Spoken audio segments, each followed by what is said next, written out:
Ce jour-là, il y avait quelqu'un qui arrivait vite, ils l'ont vu, oui, effectivement, il allait vite, et puis il fallait qu'il l'arrête à tout prix, quoi. Ils l'ont arrêté, oui, à tout prix. Mais sauf qu'il ne s'est plus relevé. Difficile pour cette famille de comprendre comment un banal contrôle de vitesse a pu basculer en drame de la route. Nous sommes le 28 septembre 2007. François Détor, 37 ans, est au volant de sa moto. Il roule vite, trop vite même, d'après les gendarmes postés au bord de la départementale 386. Ces derniers lui font signe de s'arrêter, mais surpris, le conducteur perd le contrôle de son bolide lancé à plus d'une centaine de km/h. Il décédera sur le coup.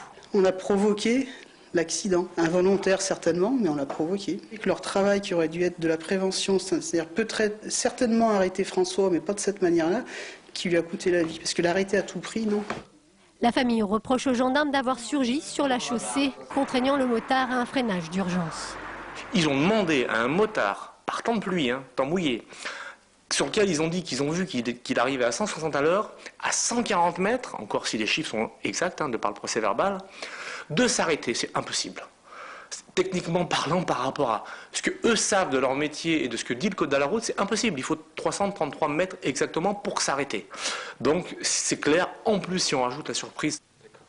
L'arrêter à tout prix, c'est l'avis de l'avocate de la famille qui dénonce aujourd'hui une bavure sécuritaire. Ce jour-là, les gendarmes n'avaient en effet relevé aucun excès de vitesse et étaient même en train de ranger leur matériel jusqu'au moment où ils entendent l'arrivée de la moto de François Détor.